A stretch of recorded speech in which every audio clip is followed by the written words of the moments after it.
Just so we're all on the same page, I hate RGT85. I think he's scum. He's one of the worst Nintendo YouTubers on the platform. And we are going to go over this video to explain why. Holy fucking shit, what? So this past week was a big week for Nintendo, primarily for two main reasons. One, of course, was their latest financial report. In that financial report, we learned that the Nintendo Switch 2 sold over 10 million systems between June and the end of September. It is still the fastest selling console of all time. And yes, the console does have problems. There are things to be ironed out with it. There are definitely things to be improved with it. But I think the good does outweigh the bad when it comes to this, and I think a lot of people are seeing it. Now, of course, you also learned about the software, with Mario Kart World selling nearly 10 million copies, 3.5 million for Donkey Kong Bonanza. And the second thing, of course, was the fact that Hyrule Warriors Age of Imprisonment finally came out.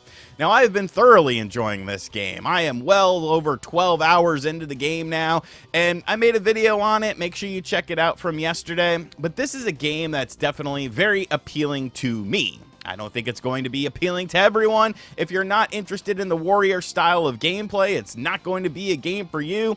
But if you are, like I am, and you enjoy it taking place within a world and realm that you are familiar with, I think it's a very attractive game. But of course, you have to look at the upcoming stuff for the Nintendo Switch 2 as well, because the system is only as good as the software that comes out on it. Nintendo, during that financial report, also put out an image showcasing upcoming first-party Nintendo Switch 2 games, and I have some things to say about it. Much like Hyrule Warriors Age of Imprisonment being a game for me, as I look at this list of upcoming Nintendo Switch 2 games, I kind of have to wonder if I'm going to be super satisfied coming up. So we'll figure that out together. The next 3 months are positively loaded. Like Kirby Air Riders, Metroid Prime 4, Resident Evil Requiem, Monster Hunter Stories 3. Like, there's so many games coming out in the next 4 months. Like, the entire premise of this video is just clickbait. Like, Nintendo is in a position where they can drop a Nintendo Direct at any time and reveal new games. Like, the idea that, like, oh, I'm not sure I'll be satisfied with what's coming. Like, shut up.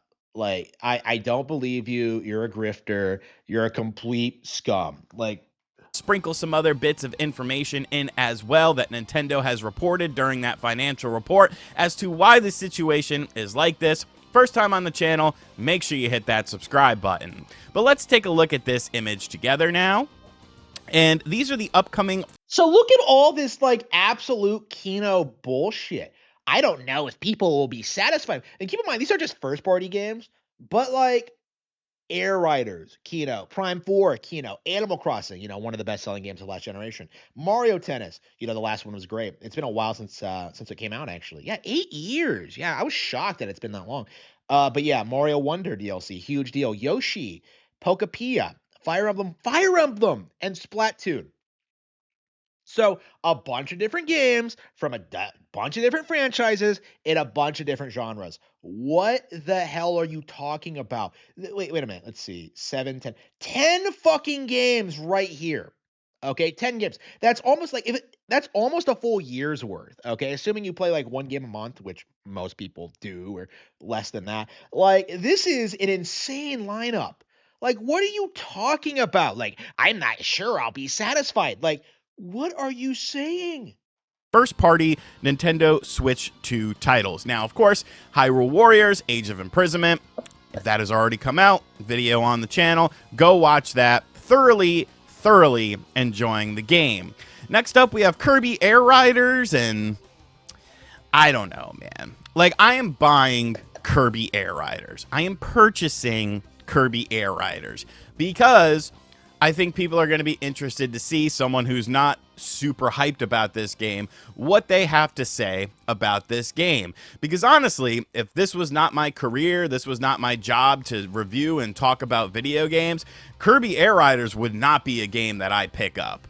Like, it just wouldn't be. But I am going to buy it because I do think people... so it's like, so you have this guy, like, just legit admitting that, like, well, if I wasn't a video game journalist, I wouldn't be playing this game. So Basically, what you're admitting to is that you have no credibility. You don't play games for fun. You don't have any respect for the history of the Kirby IP or for Masahiro Sakurai or for Nintendo. Like, as a Kirby fan, like looking at Air Riders, like seeing all the effort they've put into like incorporating all these like obscure aspects of the lore and like all these crazy characters, like I am incredibly hyped for Air Riders at this stage. So the fact that like RGT85 is still sitting there going like, oh, like, oh, hang on, let me puff my face up. Oh, oh, I don't think this is possible. Oh, it's just not very good. Like, come on. Will be interested in what I have to say about it. Just to me, it looks fine. Like, it looks fun. It looks decent. You know, So it looks what's like the a decent. problem? If it looks good, why are you complaining? This is my issue with these people. Is that like, well, it's not hype and I can't get views off of it on my channel. Then like, so it's still a good game. Enough time, but with other games coming out such as Sonic Racing Cross Worlds, the Switch 2 yeah, Sonic Racing Cross Worlds. Okay, the game that's been out for 2 months already and wasn't very good to begin with. Imagine seriously saying that Kirby Air Riders is going to struggle against Sonic Racing Cross Worlds. Just peak delusion. What is he saying? What is he saying? Cross Worlds was already wrecked by Mario Kart World.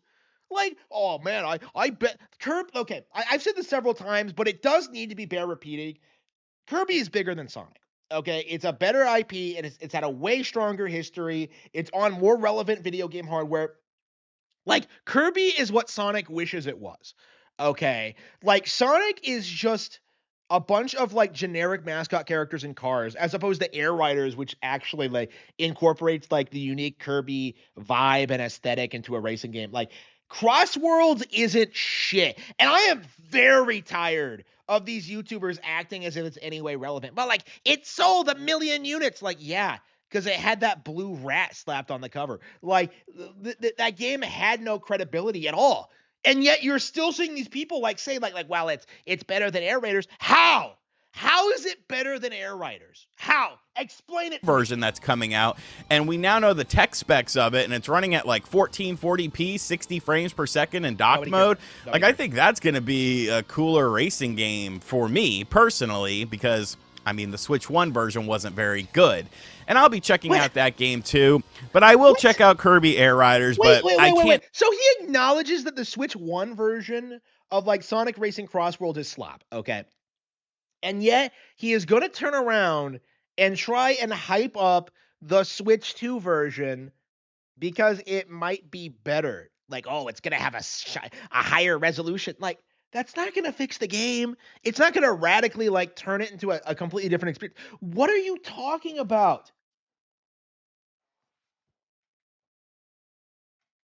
Oh, hang on, it's not playing for some reason. Why does it keep doing this? I don't.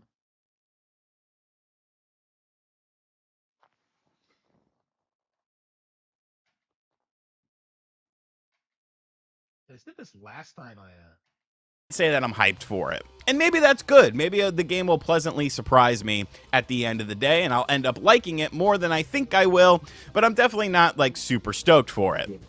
Metroid Prime 4 Beyond coming out on December 4th.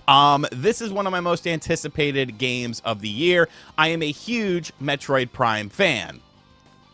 However, with that being said, I can't help but feel like I don't know. I have this weird feeling about the game. I just have this weird feeling about the game. Not that it's not going to be good, because I do think it's going to be good.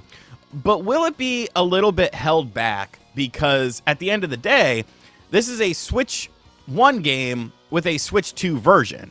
Oh, yeah, just like Pokemon Legends ZA, one of the highest selling games of the year. What an idiot. Like, oh, I think releasing on 2 different platforms is going to hold back sales. Like, no, it's not. Like, what is he talking about? You know, it's not like they made this game with the Nintendo Switch 2 in mind.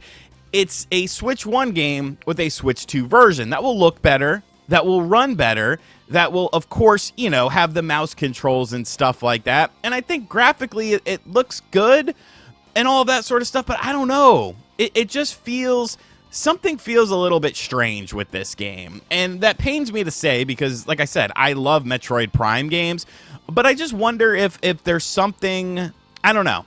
I don't know. Like, I feel like this should have been like such a larger scale thing. This should have been like, No, Metroid is and always has been niche. Kirby is bigger than it. Okay, like this is the thing you keep seeing these people do is that like Metroid is an A-list Nintendo property. Like, no, it's not. It never has been. Like, this has never been a high seller for Nintendo. Like, the idea that it's like some huge mainstream thing is a cope from like balding 40-year-old man children. Like, no, like Metroid is not a huge seller for Nintendo. And it's not because of them like mistreating the IP or not giving them enough releases. They're just not that popular. Oh shit, hang on.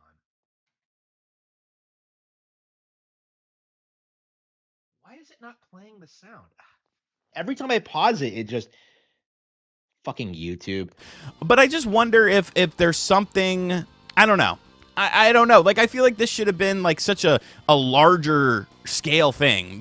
This should have been like, the swan song potentially for Metroid Prime, and how they sort of do things with the game and with the franchise. Throw some online gameplay in there, really expand upon it. Wow. Bring everything that you have learned. Yeah, the one thing all Metroid fans wanted is like online multiplayer, like unbelievable.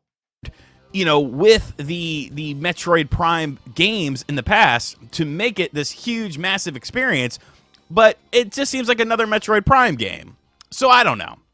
I think it'll be interesting. I think that it'll still be a good game, and I'm still hyped for it. But I am a little bit just kind of, I don't know. Maybe that's just a me thing, though.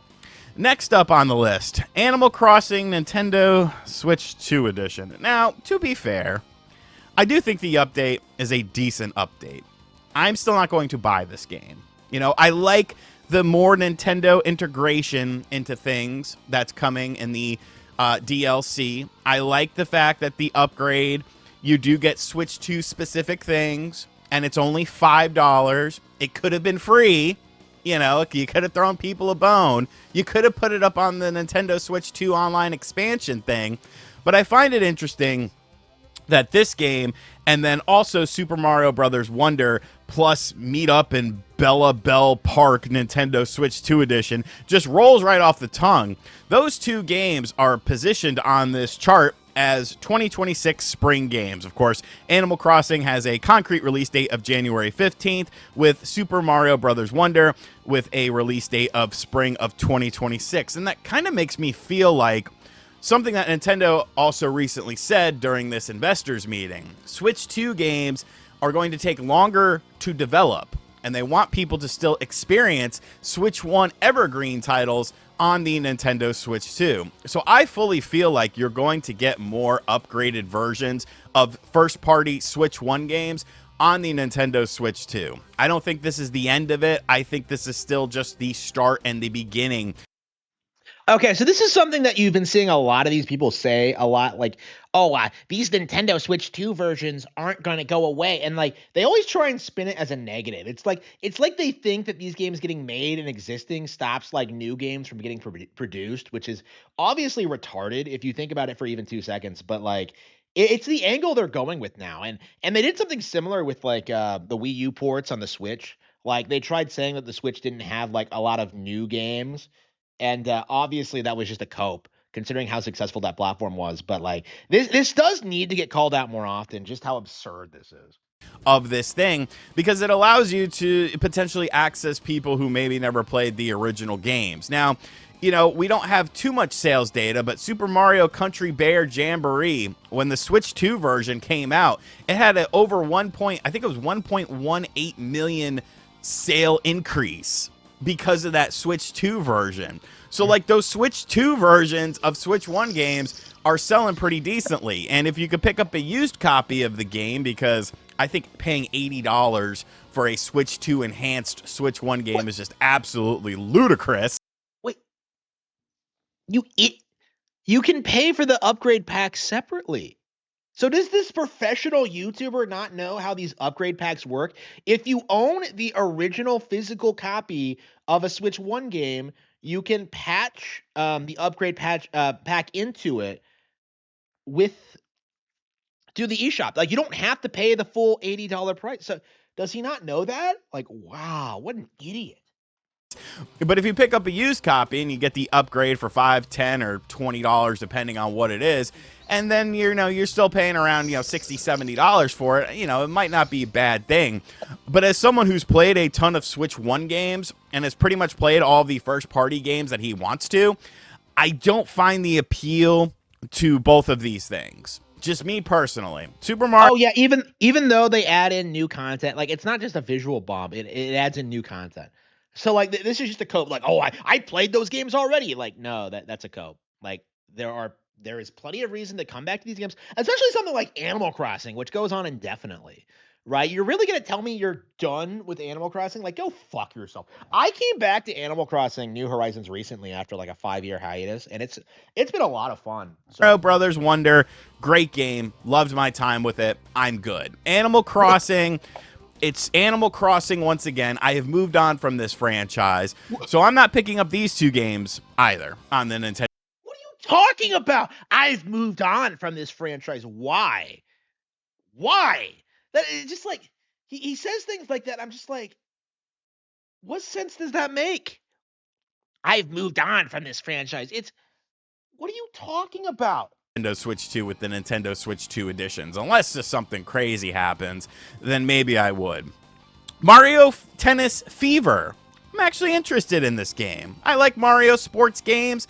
This game seems to have a lot more love and care put into it than some other Mario sports games, especially those Switch 1 sports games, like Mario Golf and Aces was really well received. What is he talking about? Aces was very well received. So Mario Tennis on the Switch 1, it was like drip feed of content. It seems like they've gone away from that with this version of Mario Tennis, with Mario Tennis Fever, and it's more of a well-rounded package on day one, which is something that I am into. February 12th, so this game comes out in like roughly 3 months now at the time of the filming of this video. This is a game that I am looking forward to. This is a game I will pick up. Granted, it's not some, epic single player, 3D platformer or 3D action adventure game because, well, you're not really seeing many in here that are specifically Nintendo Switch 2 games, but I am interested in that game and I will be picking it up. Yoshi and the Mysterious Book. No. That's a spring 2026 game. Just no. I don't know, man. Like, I get it. I do get it. But no. Wow. Disrespecting Yoshi, Mario's sidekick and like one of the most popular video game characters ever. Oh, I'm not into this game because I don't know. It looks childish. Like, bro, sir, you're covering Nintendo games. Like, that's your career. Like, get over yourself. Like, I would not be surprised if Yoshi outsold Metroid Prime 4, by the way, but shit, why is it doing that? Next game, just no. I don't know, man. Like, I get it. I do get it. But no. I don't care for this visual style. I know there's going to be angry people in the comments. How dare you? You don't like this. You're a terrible person. It just doesn't appeal to me. This is not the type of game that I want to play. It seems like a game for a younger audience, which is fine. A family audience. Yeah. Yoshi's Island was geared towards a younger audience. And you know what? I mean, like, Yoshi's Island's mere existence kind of disproves his entire notion because of how hardcore that game can get. Like, it's just like, oh, it looks like it's for kids. Like, so, like, who cares? Which is fine. I'm not a family man. I'm not a family guy. I'm not a younger audience guy. This game for me is a skip. I'm not interested. It doesn't appeal to me. I don't really care for the Yoshi games that we've gotten, in the past, decade or so. Like, they're fine. They're Woolly World and Crafted World, both of which were great, getting disrespected by RGT. Expensive. You can have some fun with them, but it's not something that I'm looking forward to. Like, oh, I need to buy this. I want to play this. No, not for me. Maybe for you, but not for me. Pokemon Pocopia. This just looks terrible. Oh, okay. So he is disrespecting like a Pokemon game developed by the Dragon Quest Builders team. Completely ignorant. Okay. No idea what he's dealing with here. I would not be surprised that Pocopia is like one of the best games of 2026, to be completely honest with you. And I've been saying this since this came out. Like all these YouTubers just exposing themselves as not knowing the first thing about like Dragon Quest Builders or Pokemon and just doing everything they can to try to write off this game before it comes out. Like he's probably going to do that thing where he's just like, oh, Pow Farm looks better. And it's just like, shut the fuck up, you spurg. This just looks bad. Like it visually looks horrible. Nope. Horrible. Absolutely not. Bull.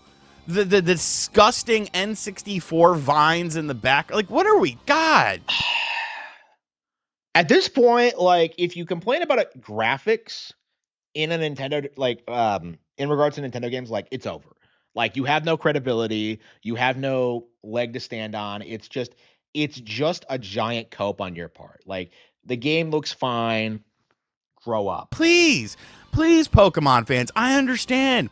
You love Pokemon. You love the characters. But you could sit there and say, you know what?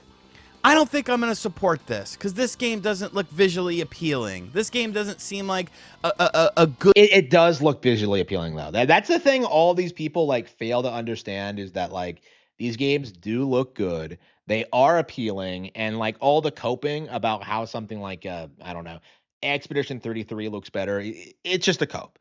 Like, the reality is Pokemon has a very specific aesthetic, a very specific style that revels in simplicity. You know, it doesn't need to be hyper realistic or like have a lot of intense visuals to it. Good game. You know, not every Pokemon game that ever comes out is necessarily a good game. We've seen Pokemon games with nice graphics. Pokken Tournament, new Pokemon Snap.